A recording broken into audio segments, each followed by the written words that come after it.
Todd's on his way over there. I'd like to welcome everyone here. This is October 1st, 2024. It's our 5 p.m. Board of Education meeting. We're going to begin by indicating who's here. Clark, why don't you start? Clark Nelson. Karen Winder. Chris Wynn. Connie Burgess. Kim Chandler. Julie Jackson. Todd Hopper. Ben Worsley. And Nicole McDermott.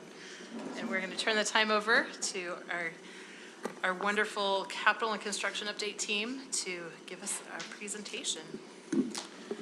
Thank you. Good afternoon, or still afternoon, board and superintendency. We would love to jump in and talk about our update. We've got some exciting slides and pictures to show you. Security upgrades. We are nearing completion of the design for Valley Crest. We'll be meeting with the principal to ensure that that's the right direction, right plan. We've had preliminary discussions about when that might occur, and the thought process is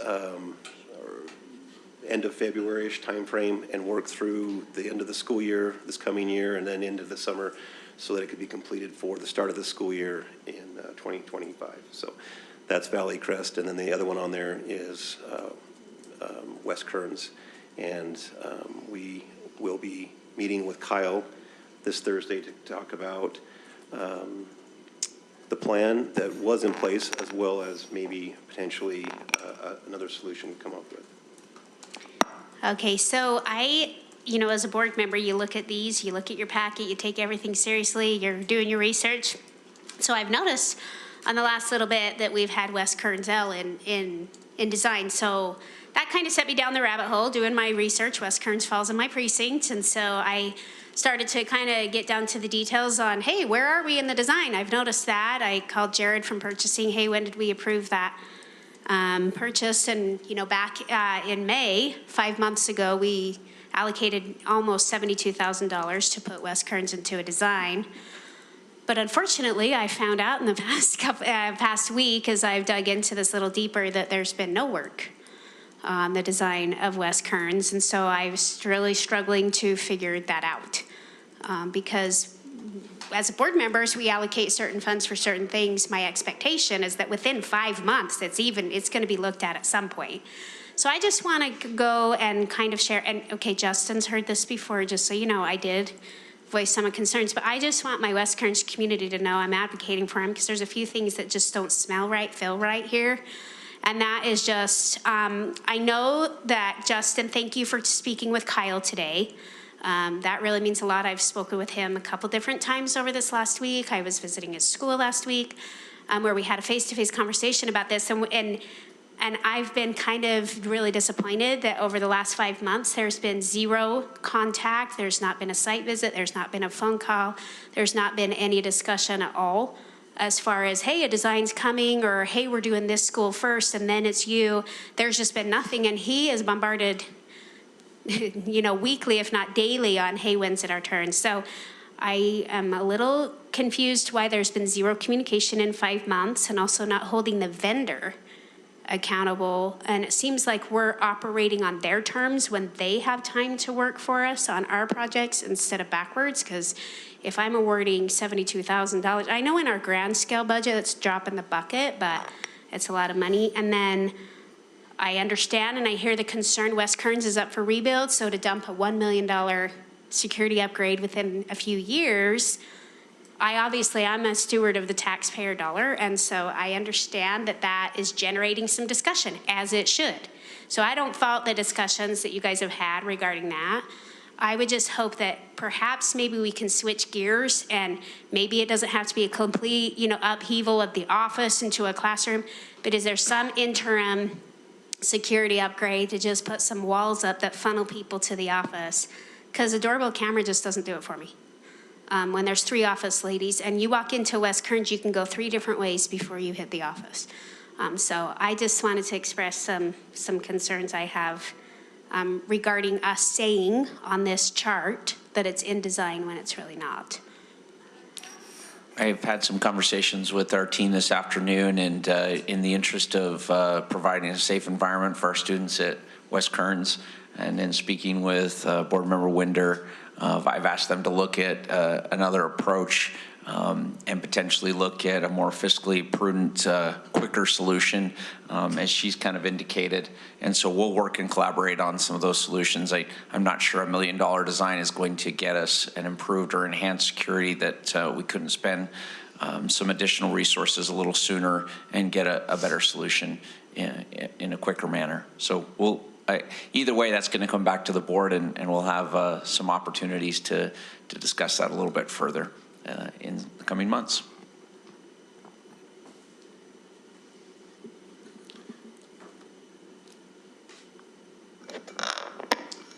Let's talk a little about some of our upcoming and current projects.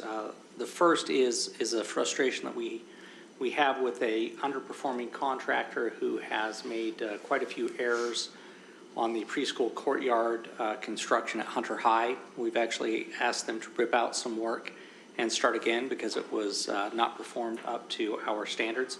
So there's a delay, and the delay is for quality control purposes. So working hard to make sure that that's a project that will last a good long while once it's done.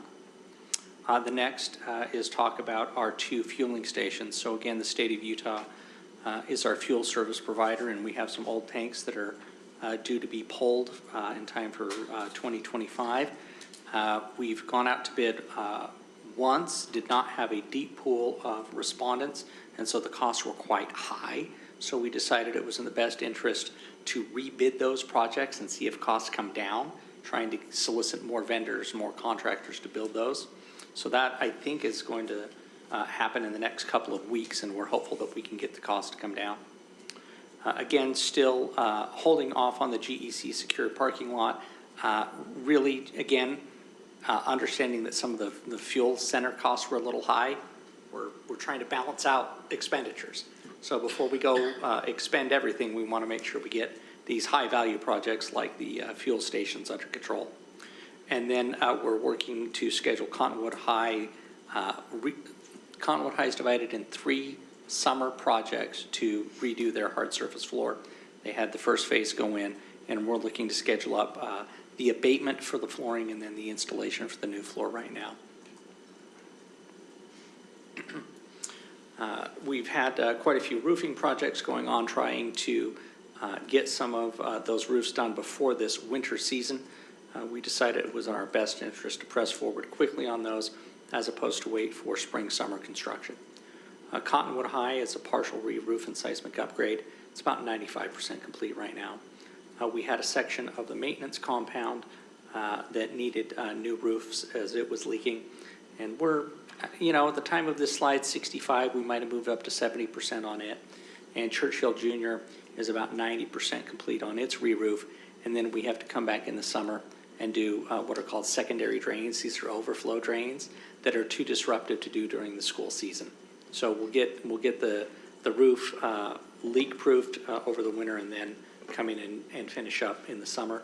And then Kearns Junior High, there was a section above the gym and had a lot of seismic upgrade conundrums to solve, but we're about 95% complete on it as well. Successful HVAC type upgrades. The gym at Taylorsville High, 99% complete going through punch list. Bridger Elementary had controls upgrades, as well as Bacchus, Kearns Junior, and Benyon Junior. So Benyon's struggling a little bit at 80%. It was quite a bit of work to accomplish after hours and behind the scenes. We've seen some better controls and comfort out of all of the schools, but as we tie those in and get the programs written, we should be a little bit better off for next spring and summer. Again, some chillers that were done at Copper Hills, it's complete. Penn Elementary, that switchover is 99% complete. And then same for Woodstock, Diamond Ridge, Granger, and Oakwood. Including those in Penn, they were all sister schools, and so those upgrades went through on the ESSER funding as well. Truman, we have some pictures here talking about the HVAC implementation and then the internal remodels. We're in our last 4 weeks of construction at Truman right now. I don't have pictures in this one, I apologize. Go ahead, Karen. I just wanted to say with Truman, I visited there today, and they could not speak more highly of how nice it was on a hot day to walk back into a cold building, because they have not had that in years past. And so they are excited. They're also excited that they can finally see the light at the end of the tunnel. And, you know, there's a lot of chatter about, you know, moving back in, and they did thank us for, you know, living up to our word of being able to have warehouse come in and help move things around, offer them the stipend they need so they're not working during contract out, you know, beyond contract hours to pack up. And anyway, so just, they send their well wishes and gratitude, and they're getting excited that it's almost over. No, thank you for that. It has been a lot of team players coming together on this school, district, et cetera. And I've heard, as I've walked through the building, they appreciate the aesthetic upgrades, the better lighting, the floors that don't bounce, all of those things. So we're doing the right things and trying to get it done on time. Justin, this is, I think, for you.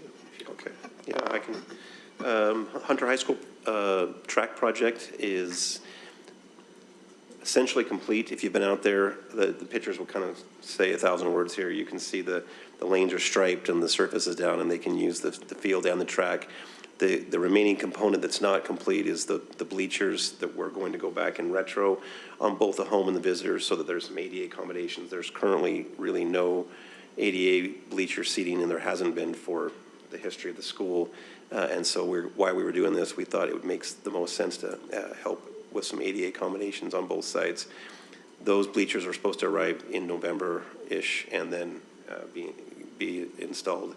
So it'll be after the season, but hopefully right before spring sports, so that they can have the ADA accommodations there at the track. But I've heard good things out there, and it does look nice. If you'd like to, either way. Westlake STEM is occupied and has a lot of punch list items going, and also just plain all-out construction in the auditorium working. Admittedly, it's been a challenge that once you start school and you ask contractors to switch to the afternoon, there's a hiccup. And then since it was delayed in construction, you have some contractors, subcontractors that are, well, you know, now I'm working on X. And so there are a lot of challenges and frustrations that we expect Hogan, the general contractor, to rectify and get people to perform. You know, just because you were late doesn't mean that we should continue to struggle. We understand operationally there are some struggles, but working hard to press the contractor and the subcontractors to take care of that. I think many of you were at the ribbon cutting and did see that so much is complete. What a dramatic change. What a great contribution to the community. And every time I've had a chance to speak to the kiddos that are out there, they love their new school. And so that's the seal of approval that we always look for, is, are the kiddos happy with what they have?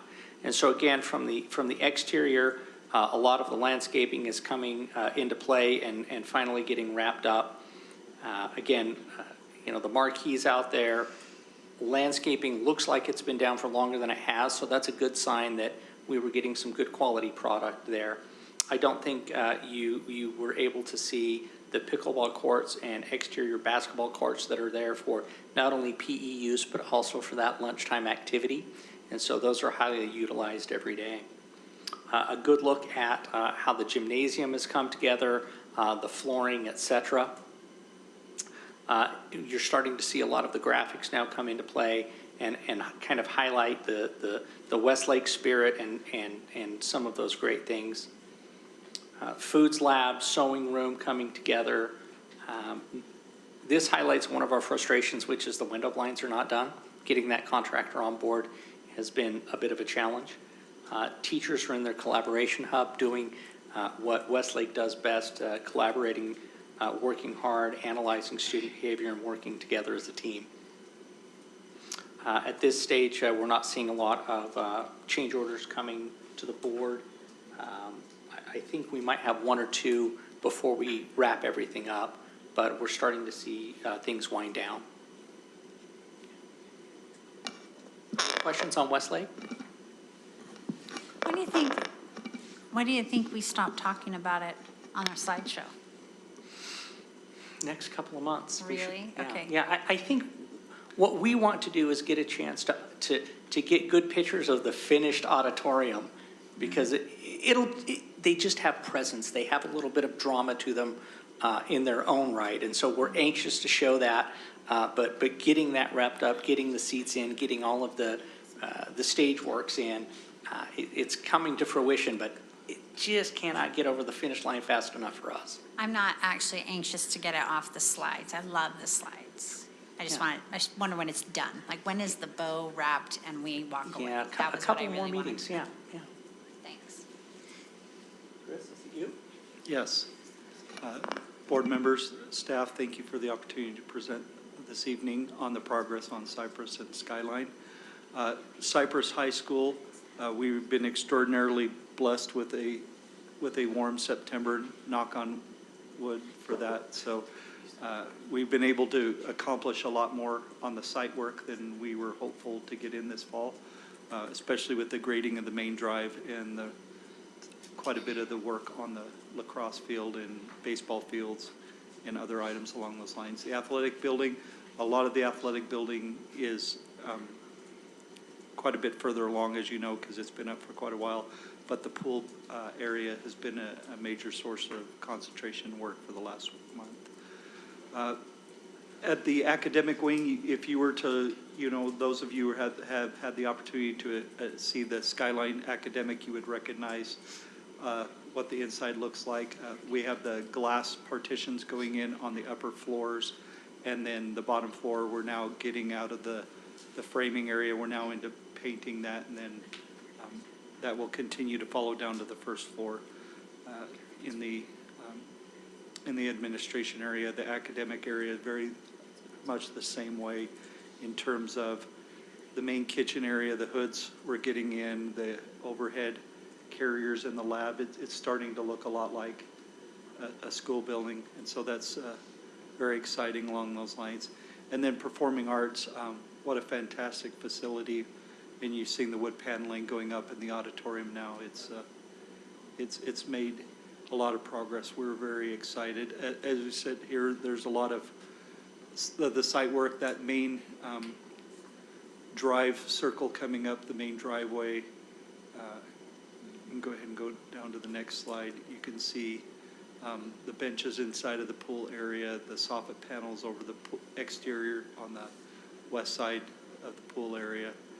Painting in the admin building, the classroom pod glass going in, like I mentioned. Level 1 academic, it's still the roughest looking one, but if, up above, it's looking a lot more like finished classrooms. And then, like I mentioned here's the overhead carriers in the lab situation. For those of you who have the chance to tour Skyline, the science labs are pretty amazing. And the CTE building is starting to look like a building instead of a bombed out shell, so it's nice. And then, like I said, the wood paneling in the auditorium is looking phenomenal. The instrument storage. For the Skyline side, you can get a real good feel for how nice this will be when we get the performing arts section built, and we don't have any changes to present before the board.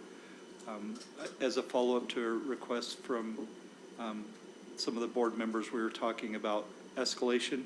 And one of the ones that we mentioned last time was the kitchen escalation, which as of right now, it will not be coming forward.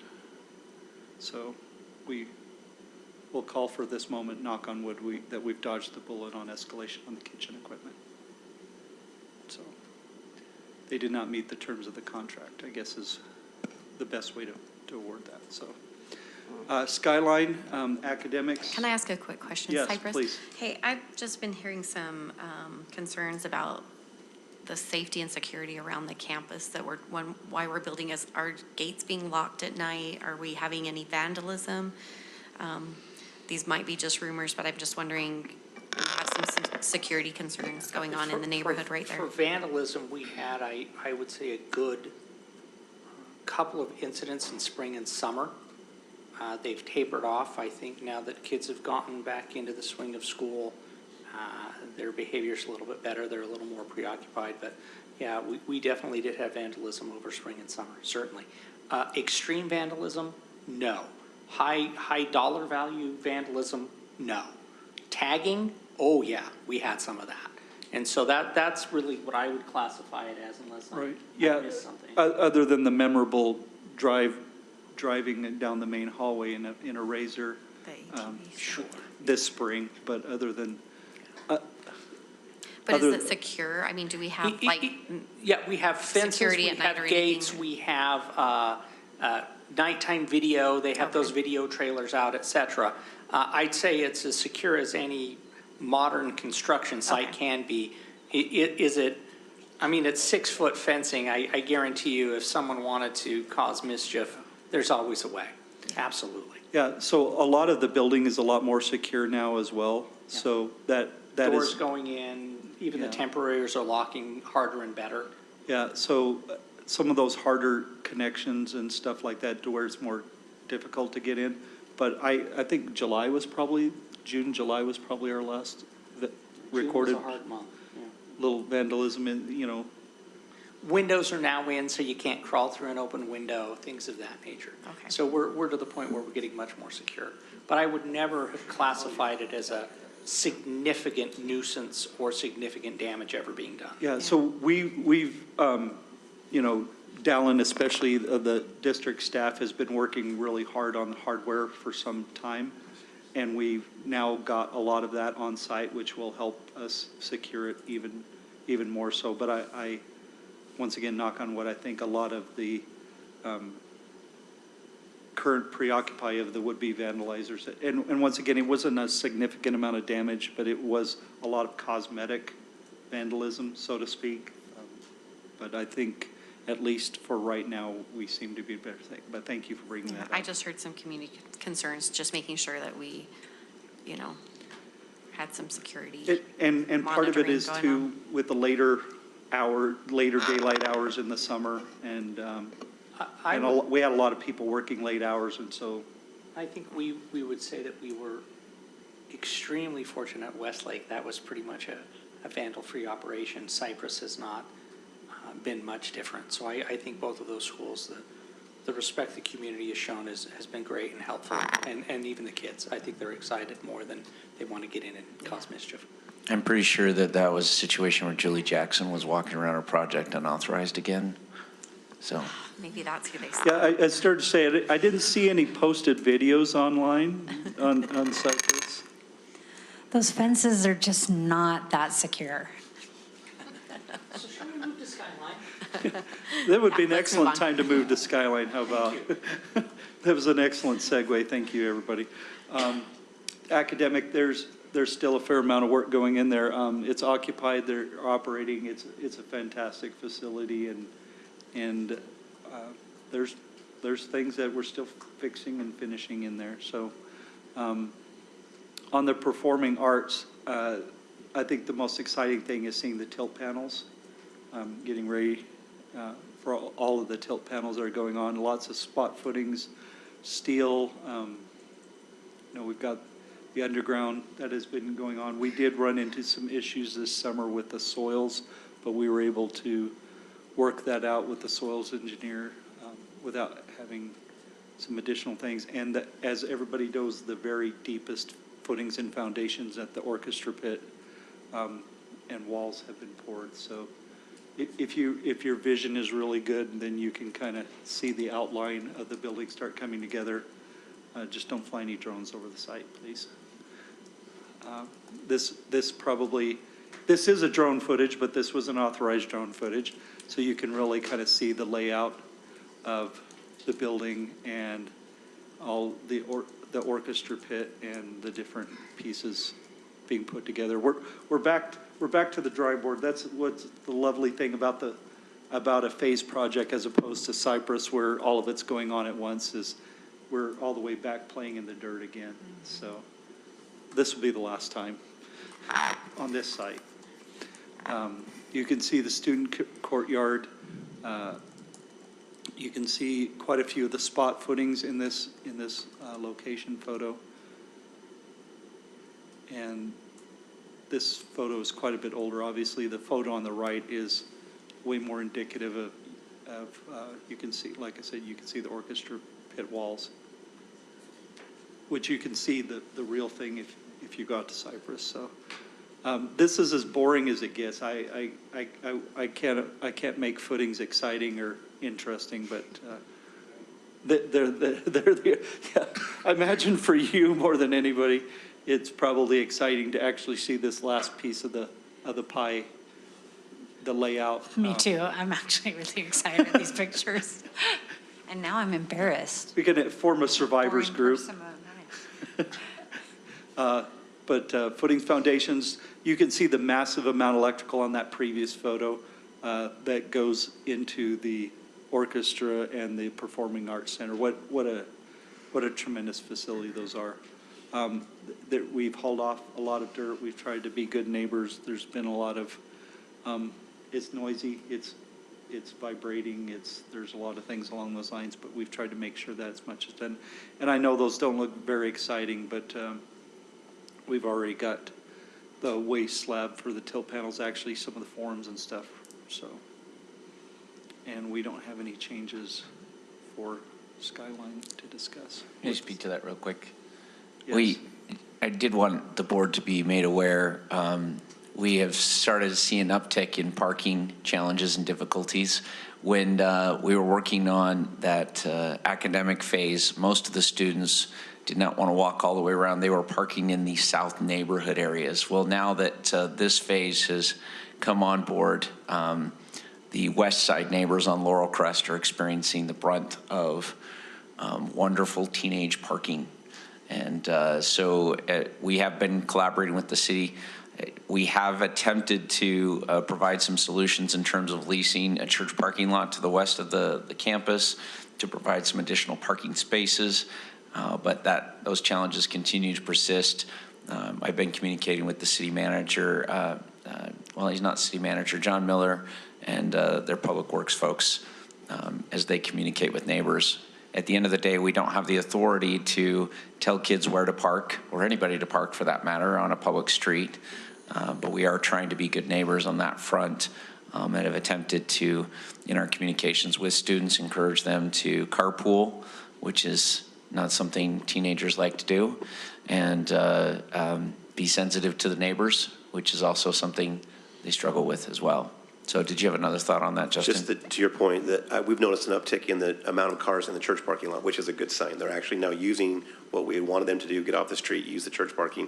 It's not that far of a walk to get back over to the gym or the new academic building. It actually may be less distance, especially if you're at the south end of Laurel Crest, but perception's reality for some of these kids. So we're wary of the impact on our neighbors, but unsure how to assist further beyond what we've already tried to do and encourage. And at the end of the day, we probably need parents to kind of step in and help us out with that situation.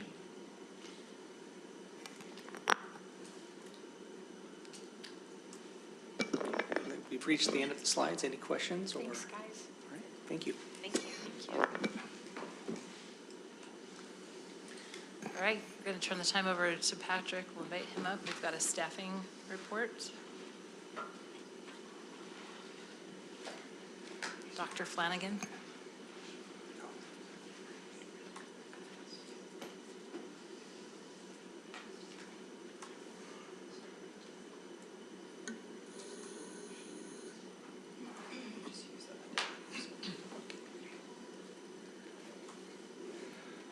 Well, good evening, members of the board and members of the superintendency. It's a pleasure to be here with you today, and Luke as well and his team. I do have our annual district staffing report, so we'll go over some of these numbers. It's always fun to look and see how do folks hear about jobs that are posted in Granite School District. Based off the analytics I'm able to get off of Frontline, these are applicants that when they go through the application process, they identify where they've heard about the job. You can see the vast majority of our positions, it's either through our website, which is kind of fun to think about, and employees, so by word of mouth, which shouldn't come as much of a surprise. We're very fortunate to be in this Granite family, and folks like working in Granite, and they'll share that with their friends and family. And I think these numbers kind of bear that out. In addition to that, this is something good to know. When we post a job to Frontline, it automatically goes out to a couple different places to help cast a wider net. It goes out to Indeed.com. So when we post, when a principal posts for a position, whether it be secretary or an HVAC position or whatever it is, it automatically go to our website, to Indeed.com, to K-12 Job Spot, and also to our Workforce Services site. And those are updated every night. And so you can see the number of people that come and actually secure a job, the percentages there. We also attend quite a few job fairs throughout the year. That's both for our teachers and for our ESPs. And then university postings through Handshake, we use that as well. Wanted to share some of our ESP numbers with you. That's our educational support professionals in the school, secretaries, custodians, our paraprofessionals, both hourly and contract. Since April 1st, and I choose April 1st because that's really kind of the beginning of our hiring season.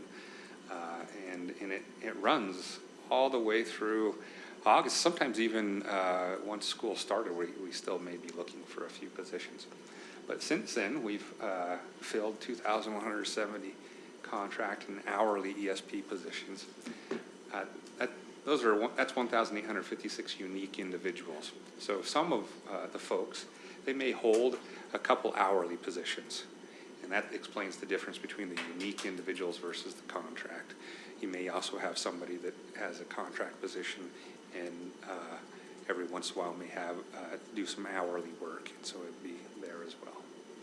Can I just ask a follow-up on that, Patrick? Are those positions that have to be filled each year, so they're turning over each year, or are those new additions as of April 1st? Yeah, good question. So like our hourly positions, school may, so when I'm an hourly paraprofessional, let's say I'm a parent at a school and I'm going to be there, so I then go through the application process.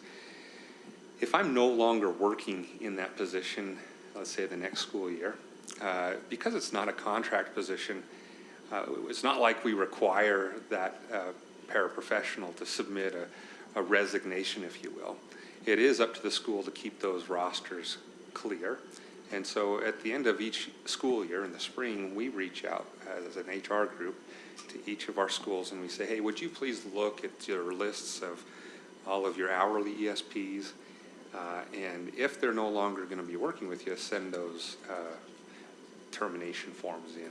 So this number represents turnover, so to speak. And this would probably be much more, rather than new, because we saw a drop in ESSER funding, and so it's not as many positions. This would represent more of a turnover across the entire district on those hourly. So it represents turnover and not any carryover?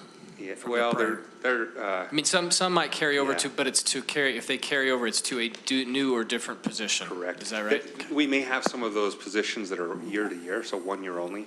So each year, they may be the same person in the same position at the same school, but because it's funded through soft funds, you would have to hire them again, if that makes sense. But the majority is going to be that turnover. So thanks to the negotiation process that happens with GASPA and Don and that group, and as well as the board head that up, the increased salaries and our benefits, we are competitive in the Salt Lake Valley. And that makes it a lot easier when we look to fill our positions. The benefit package, the health benefits, early retirement incentives, which a lot of districts no longer have, that helps us to attract and retain our folks. I've put together a lot of those key positions that those earlier numbers I showed. This breaks it down so you can get a feel since April how many of each of those positions we've hired. And then if there's any postings up as of September 27th. So I was getting this stuff ready for you so you'd have it over the weekend. There may be a little bit of change since then, because it is a day-to-day thing. But this gives you a feel. I will say this, as I was putting these numbers together, I'm not saying that we're in the land of milk and honey, that we have arrived, but I feel a lot more at ease now than about, if you remember, 3-4 years ago when I was giving this presentation. One, I was brand new, but two, holy mackerel, we had a hard time bringing people in. It was definitely a difficult market, and I know Granite wasn't the only one. But as you look at these numbers, it feels a little bit more comfortable, if you will. This gives you a few more of those positions that are, 3 years ago, our bus drivers were part of that employee referral program because we were struggling to find them. Now, we'll say this, we still have a few key positions that we're struggling to fill, HVAC being one of them, and I've already talked to Don, and I'm working on some stuff to try and get that position filled. It's been one that we've had up for a number of months, year, that we're trying to fill. So, as far as these ESP recruiting efforts, my, oh my, what a lot of fun it's been. In the last 3 years, we've started attending, so put much more of a focus, not just on teachers, but also our ESPs.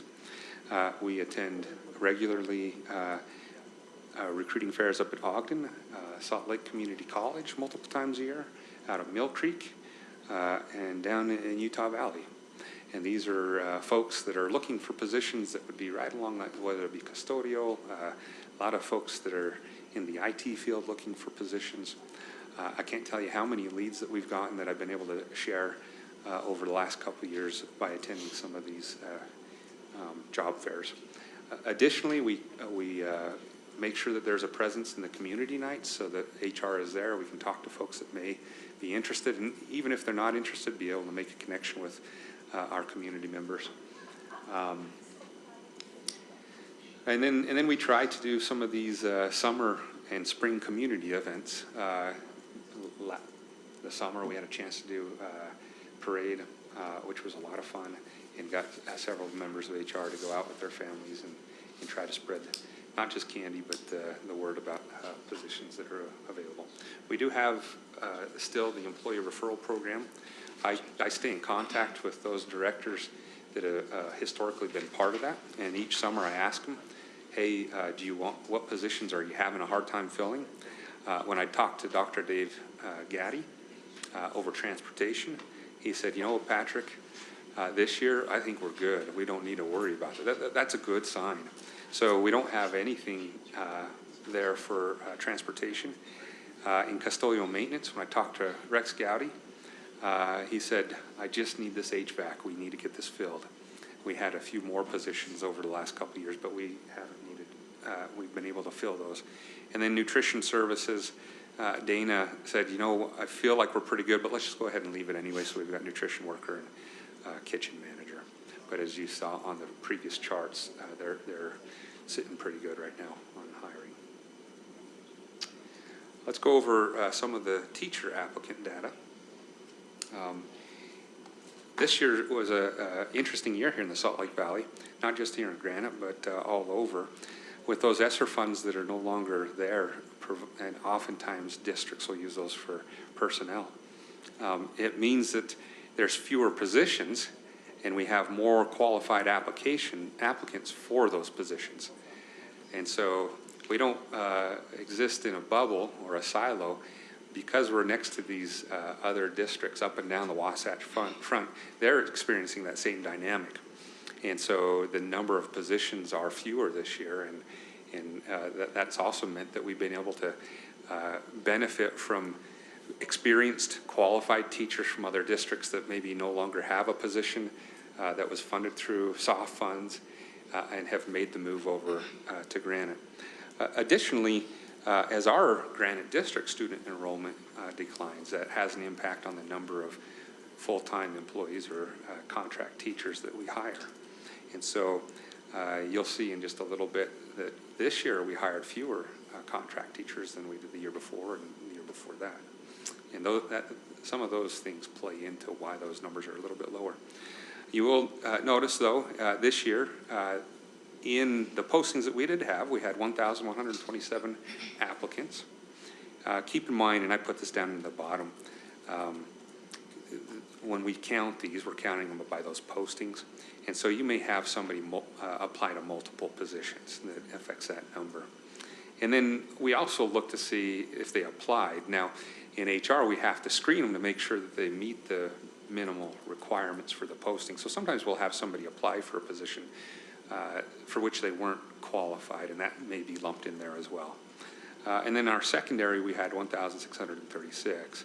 And if you compare that secondary to the year before, you'll notice it's been bumped up. And again, if I had to look into the crystal ball, it's because there's fewer position in the Salt Lake Valley and more qualified folks. So you see kind of people scrambling to have a chair to sit down in when the music stops. All right. Let's zoom into our elementary. We hired 142 contract teachers at the elementary level this year, as compared to the year before at 216. Again, fewer. In our secondary, similarly, at 145 secondary teacher positions versus 152. It's always good to look and see as a teacher comes and joins the Granite family, what does that look like? So of the 287 teachers, 177 of them are new to the profession. Many of them come from universities up and down the Wasatch Front. We do spend a lot of time developing relationships with the University of Utah, with Utah State University, Weber, Westminster. We even try with BYU, if those of you that have been down there. UVU, we have student teachers. So we go all over, BYU Idaho, out of state, even all the way down to Utah Tech and Southern Utah University. And so as you look at that, it's exciting to see the new blood coming in. What do we say? No organization can survive without without that lifeline of new recruits coming in. And these kids are coming in with the latest research on best practices in the classroom. That's exciting. That helps spread when they get into a school. Additionally, out of that 287, 110 of them come to us with experience. And there's a lot of positives and benefits for somebody that's coming mid-career to come over to Granite District. They bring so much insight. It's great to be able to have another perspective from another district. It forces us to maybe think outside the box and not be inside the echo chamber. Now, why would somebody come mid-career over to Granite? A couple of really good reasons that I hear really often are our health benefits and our early retirement incentives and the wellness program. Those are probably our top three. Maybe I should probably say top four would be word of mouth. A lot of the folks that come over have a connection in some way here in Granite District. And the employees that are in Granite tend to talk favorably about being an employee in Granite. And if you're looking to continue your career and you maybe feel like you're stuck in another district where it's not going the way you'd like, and you hear about a good environment, all of a sudden you start to see people take interest. Let's look at another perspective of these teachers coming over, or coming into the Granite family. Of those teachers, 187 of them have bachelor's degrees, 84 of them with masters, and then 5 with doctorates. And then we have 11 interns working on bachelor's. So these are folks from Utah Valley University, University of Utah largely, who are doing their intern year. Our alternative licensure program, we have a little bit less this year than in past, but partly, again, that's because there's fewer positions, and we see people with that are already qualified that have the licensure looking to apply. This breaks it down, secondary versus elementary. We had 27 new teachers that are going through our Apple program that are working with our folks that help them to be successful there. by subject. You can see how many. And then we had 1 elementary. Our current postings, as of the 27th when I got this sent off, we didn't have any elementary teacher positions that we were looking to fill at that point. Secondary teacher positions, we had 4, and special ed at 2. And that's changed even since then, where we may have, sometimes when you have a retirement or somebody unexpectedly happens, we'll see that pop up at this time of year. And so that's a real possibility over the next week or two that we may see another posting that'll go up. But we are through the fall staffing readjustment period. And so that's nice. And so going forward, we look, if there is a new position that needs to be filled, we have a fairly good idea. Yep, that's one that we got to get posted and up and hired for. Again, thanks largely to the board in the thoughtful process and negotiations last year and the compensation package we're able to offer to our teachers. We're competitive in the Valley, and that's helpful. That salary and benefits package is big.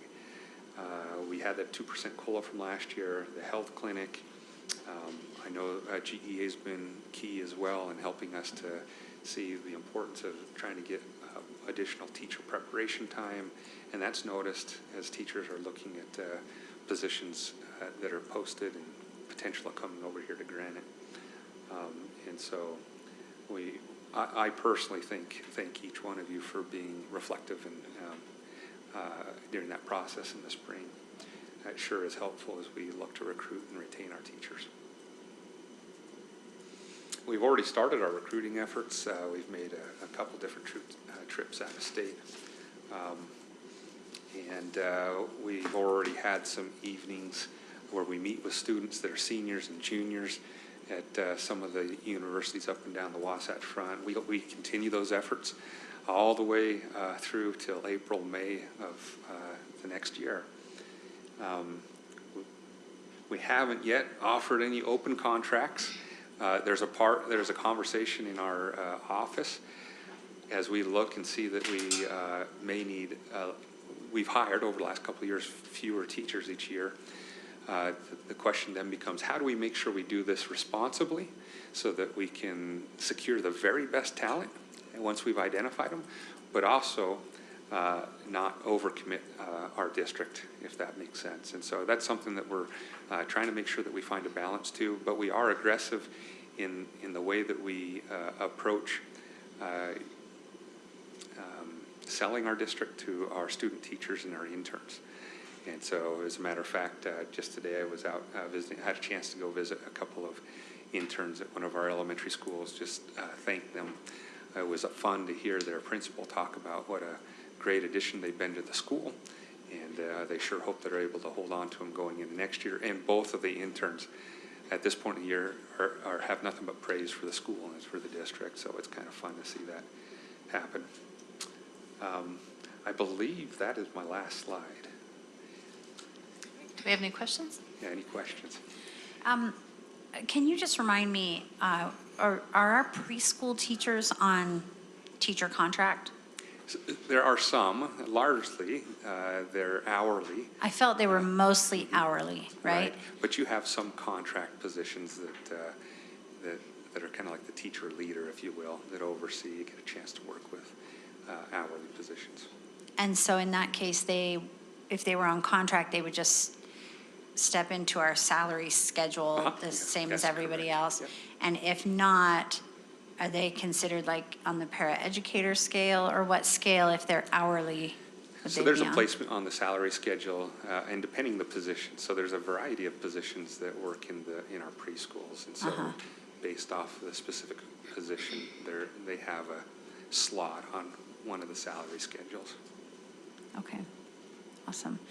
And I've randomly had a lot of teachers tell me how much they appreciate the Wellness Center this month. And I just wanted to recognize that. I had a teacher also suggest to me that we figure out how to get more hours after, like in the evenings, because she was saying, we all know teachers do not like to be away from their students. And so she was saying it's hard for her to get an appointment where she doesn't have to miss students. And I thought that was really interesting to hear that feedback too. True that. I appreciate hearing that. I get a chance with Burke each week to meet with Premise, just to do a weekly check-in. You know, Premise is the group that we work with that helps the staff and run that. And as we were looking at the performance over the past year in one of our recent meetings, we were discussing this, a good issue to have, but it's also one that's of concern, and that is the high rate of utilization.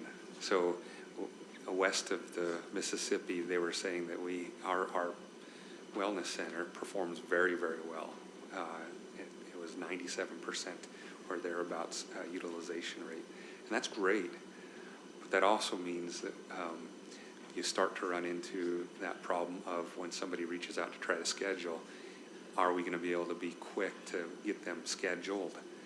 And so it's a delicate balance, and it's one that as we look, I know Burke and I have talked about, and even dreamed, I'll say, wouldn't it be neat if we could open, if there was a need and there was the ability to open a second, how cool would that be? Now, that's not for me nor for this conversation here, but so thank you for that input. I also, would you mind going back a slide? I think it was just one slide. This one, that third bullet about the COLA, the health clinic, and then the increase in teacher preparation time. I just want to, I don't know, you know, I've just been talking to a lot of legislators lately, and I just want to make sure to recognize when they have helped us and make sure to give them credit when they deserve credit, because those legislative days have been key for our teachers, and we really appreciate them. And we as a board have decided to allocate them, but they're the ones funding it, and they're the ones who made it possible for us to make that decision on behalf of our teachers. And I feel like that was a really effective use of dollars for our teachers and therefore for our kids. So I just wanted to point that out. Go ahead and move on. Thank you for being here, Dr. Flanagan. I feel like there should be applause or something.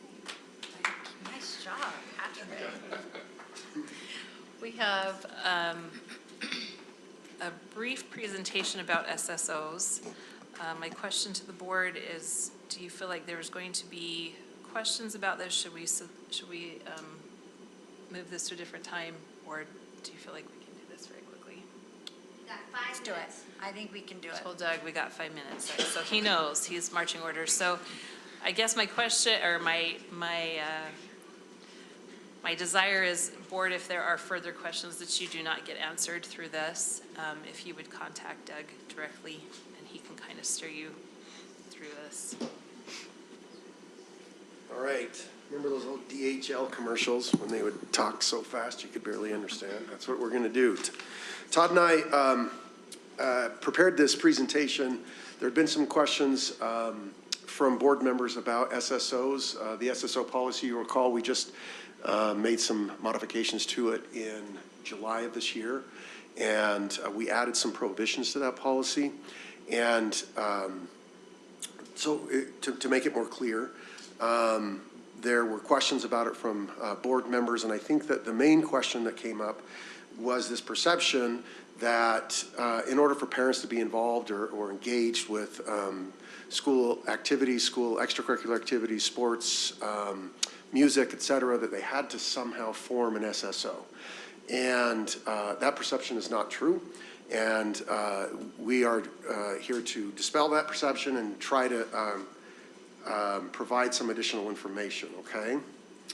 I don't have my PowerPoint up. Okay, cool. So what we want to do is talk about, the law talks about this in terms of boosters, but in Granite School District, we've tried to divide the boosters into two groups. because boosters is a very ambiguous term, and quite frankly, the statute is very vague. So we've tried to define it a little bit better. We have school support organizations. This was something that we created years and years ago so that parents who wanted to organize and raise money and do other things so that they could officially support a school program could do so. And they could also obtain some benefits like using the school's name and using the school facility for reduced rates, et cetera. This was also a way that we could classify the PTA as an organization that we had a close partnership with. And what we have understood is that there have been some issues, some problems with SSOs, overreaching a little bit, I guess is a way to say it, and getting so involved in a program that they start kind of running a program. Well, that's not the intent of the SSO policy, nor is that consistent with our policies. What school support organizations are is that they are a separate entity. They do create a separate entity, and typically their role is to donate resources to a program.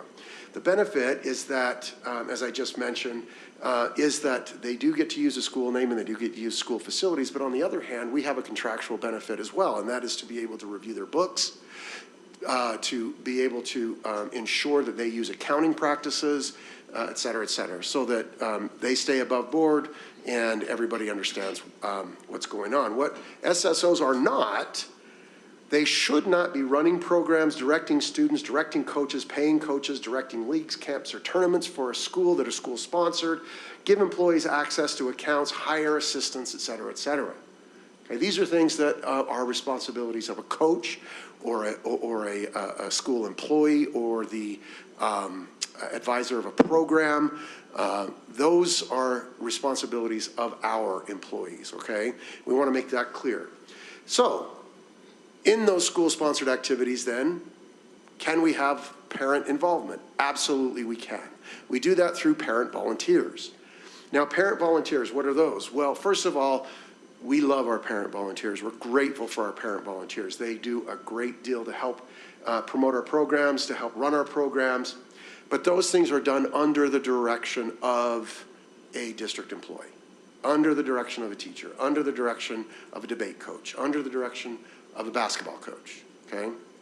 They don't do things of their own volition, they do things under the direction. Now, what does that mean? That means that if they're running the concession stand, for example, that they use our accounting procedures, our cash handling procedures. The accounting goes through the school, through its books. All of that is done through our policies and procedures, okay? What are parent volunteers, what do they not do? They don't charge students, they don't organize student travel, and they don't run school-sponsored programs on their own. Once again, it's all under the direction of a district employee, okay? So what we're really trying to do is we're trying to define those two things very carefully, because one of those groups of parents is involved in a school-sponsored activity. One of those groups of parents is not involved in a school-sponsored activity. SSOs do their own thing. Okay, they are a separate entity. They are arm's length with the district. They maintain their own rules, regulations, procedures, policies, whatever they want to do. And we deal with them on a contractual basis. With our parent volunteers, on the other hand, they are involved in helping us to run school-sponsored activities. My daughter just did for the soccer team, she just did a car wash. And they were out there washing cars, and parents were out there with them, and the parents were saying, hey, why don't you do this, or why don't you say that, or that sort of thing. Parents were taking money, all that kind of stuff, okay? But what were they doing? They were putting it in a cash box. They were using the coupons that were provided to them by the school. They weren't taking money by themselves and putting it in their own accounts or their Venmo accounts, et cetera, okay? They were using our policies and procedures. What are school-sponsored events? They are initiated and managed and supervised by the school, by the district. They use the school facilities, equipment, other resources, and they are supported and subsidized by the district. Those are school-sponsored activities, okay? Now, characteristics of these: school plan, kids are involved, money is managed by the school. You can read over those things. The nice thing here is that parents don't, again, they're not involved. Because they're involved in a school-sponsored activity, there's no rental agreement required here. There's no insurance required here, okay? They just volunteer. Does that make sense? So that's the difference between those two. Now, to end this off, basically, we just want to emphasize, and we have emphasized for our principals, for our vice principals, who else did we train? That's who we've trained so far. Boosters are never used to circumvent our policies. But you will train, you'll do this also with the coaches, right? Yeah, we're doing it with coaches, we're gonna do it with ADs, and we've got some others that I can't remember right off the top of my head, but we are training those individuals as well, okay? Any other questions from the board on what boosters are, what they're not? Thank you for that great clarification. Okay. Sorry I took too long, but I did my best. Thanks, Doug. Thanks. Thanks, Todd, for sitting there. Just kidding.